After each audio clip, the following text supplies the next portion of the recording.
이번 영상에서는 서울시 은평구 그중 녹번동을 임장한 경험을 담았습니다. 지도에 권역을 이렇게 표시해 볼 수 있습니다.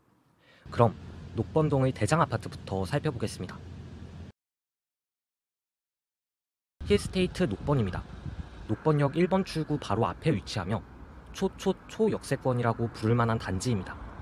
이 아파트의 장점은 역시 역과의 접근성입니다. 그냥 지하철도 아니고 강남까지 25분, 광화문까지 9분에 쏘아주는 3호선 초역세권입니다. 문에서 문까지, 광화문까지는 정말 20분도 걸리지 않을 것 같은 최고의 직주 근접을 자랑합니다. 또한 북한산 지락을 등 뒤에 두어 단지 내 환경도 훌륭합니다. 전용 5구 타입의 최근 실거래가는 8억 후반에서 9억 초반입니다. 다음은 레미안 베라일즈 아파트입니다.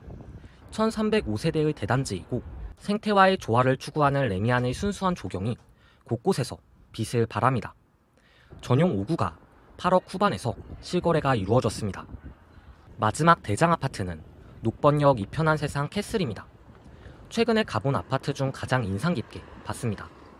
이편한은 제가 개인적으로 좋아하는 아파트 브랜드인데 롯데 캐슬과 2569세대의 대단지를 조성하며 아파트 주거 환경의 정점을 찍었습니다. 단지를 둘러보며 웅장한 조경과 구성에 감탄했으며 이름처럼 하나의 거대한 성에 와 있는 듯한 느낌을 받았습니다. 연못 분수와 장엄한 살구나무, 그림 같은 전경입니다. 커뮤니티 시설 또한 빠지지 않습니다. 사우나, 게스트하우스 등 필수적인 시설도 갖추고 있습니다. 개인적으로 아파트 자체만 놓고 보면 반포동이나 개포동의 최고급 아파트에 비견될 수준이며 오랜만에 정말 살고 싶다는 생각이 든 아파트입니다. 너무 극찬을 하는 것처럼 들리겠지만 정말 한번 가보시면 이 아파트의 매력을 경험하시리라 생각합니다. 대단지, 1군 브랜드, 신축의 3박자가 이상향으로 그리는 그런 아파트입니다. 전용 5구 타입이 9억대에서 거래되고 있으며 84 타입이 11억대에서 움직이고 있습니다. 녹번의 가치는 3호선에서 나옵니다. 힐스테이트 녹번을 설명하며 3호선의 중요성을 강조한 바 있습니다. 광화문으로 위시되는 CBD까지 10분, 강남까지 25분이면 주파합니다. 일산에서 3호선을 바라볼 때는 삼송과 지축을 경유하는 돌아가는 노선입니다. 그러나 은평에서 바라본 3호선은 경복궁역, 을지로 3가역, 신사역, 교대역 등 주요 일자리를 관통하는 아름다운 선형을 그립니다. 홍대 입구나 서울역으로 가는 많은 버스 노선과 디지털 미디어 시티와 연결되는 6호선, 연신내역을 지나는 GTX-A까지 간접적으로 활용할 수 있는 교통수단도 많습니다. 고양, 파주와 서울 중심부를 잇는 통일로가 위치합니다. 3호선 또한 이 통일로 아래를 지나갑니다. 서북부의 골목으로서 도로가 수행하는 기능에 비해 왕복 4차선이라 정체가 심한 도로 중 하나입니다. 외통길이라 은평구의 모든 도로가 모이는 곳이기도 합니다. 비록 하나고, 대성고 등 명문 사립학교가 꽤 많은 은평구지만 학군이 대체로 좋다고 볼 수는 없습니다.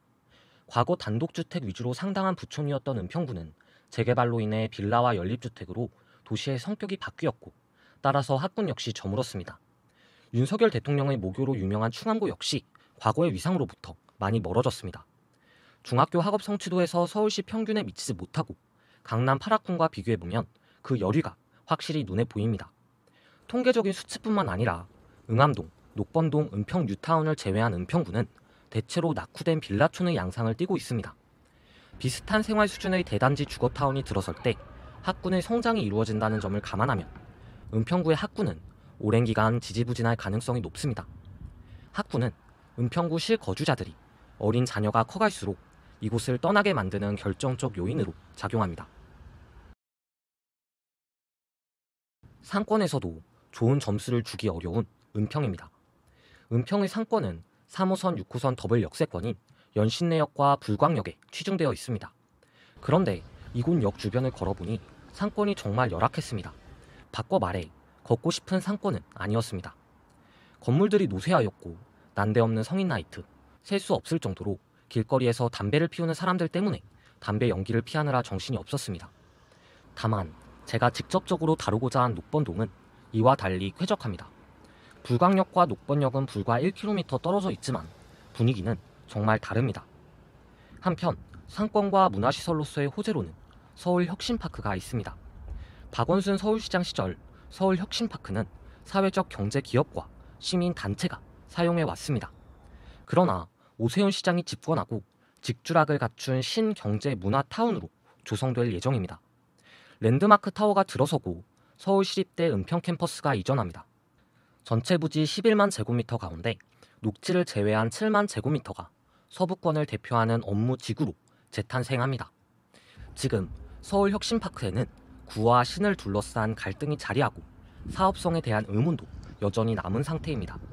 하지만 서울균형발전이라는 명분과 11만 제곱미터의 잠재적 땅의 가치는 분명 유효합니다.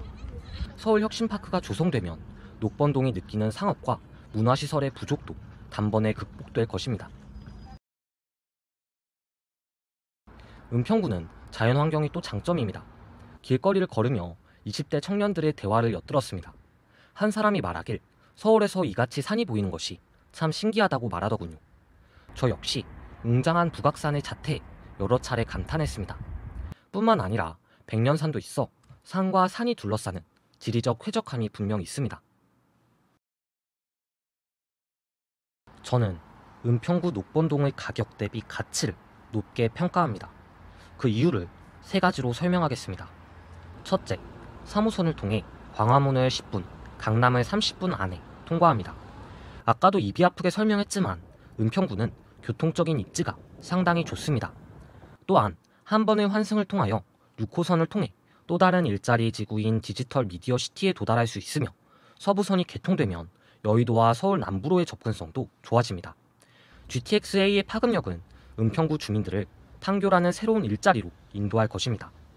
둘째, 자연 친화적입니다. 흔히 서북과 동북을 대표하는 주자로 은평구 녹번동과 동대문구 이문동을 꼽는데요. 저는 녹번동의 손을 들어주고 싶습니다. 웬만하면 부동산은 서쪽보다는 동쪽으로, 그리고 강남 접근성을 이유로 이문동 선호가 대체로 강한데, 그럼에도 이문동이 넘지 못하는 녹번동의 장점은 바로 녹지입니다. 북한산을 광활한 숲과 곳곳에 근린 공원은 시민들이 마음 편히 쉴 수 있는 공간입니다. 또한 앞서 설명한 서울혁신파크의 4만 제곱미터의 녹지도 온전히 시민의 공간으로 환원됩니다. 셋째, 가격이 저렴합니다. 그리고 상승 여력이 있습니다. 제 생각의 근거는 바로 신축의 귀함인데요. 최근 공사비 상승으로 인해 공급 물량이 줄어들고 있습니다. 특히 은평구는 더 심각합니다. 2024년 752가구, 2025년 452가구가 입주하며 2026년에는 262가구가 예정되어 있습니다. 특히 재개발 대호로 꼽히는 대조 1구역이 조합 내용과 공사비 대금 문제로 현재 공사가 중단된 상태입니다. 은평구 여러 곳에서도 재개발 움직임이 보이고는 있지만 사업성이 좋은 여의도나 한남동도 지지부진한 가운데 은평구까지 차례가 오기까지는 꽤 오랜 시간이 걸릴 수 있습니다. 저는 녹번동의 아파트 단지들을 둘러보며 높은 실거주 만족도를 엿볼 수 있었습니다. 여기 가까워서 직주 근접도 좋고 신축의 대단지라 생활 편의도 훌륭하며 두 개의 산이 만나는 자연 친화적인 환경까지. 감히 신축을 원하시는 분들 중 서울에서 가장 저평가된 동네로 추천드리고 싶습니다. 교통과 녹지가 선사하는 생활 편의는 전세가 상승에서도 여실히 드러납니다. 하지만 녹번동이 모두에게 알맞는 주거지역은 아닙니다. 아직까지 만족스러운 학군이 자리 잡지 못한 탓에 중고등학교 학부모에게는 그다지 매력적인 선택처가 아닙니다. 하지만 어린아이 한둘 있는 집에서는 녹번동 전용 5구 타입이 같은 가격 대비 그 어떤 동네보다 탁월한 거주지가 되리라 확신합니다. 그럼 이것으로 은평구 녹번동 임장 영상을 마치겠습니다. 감사합니다.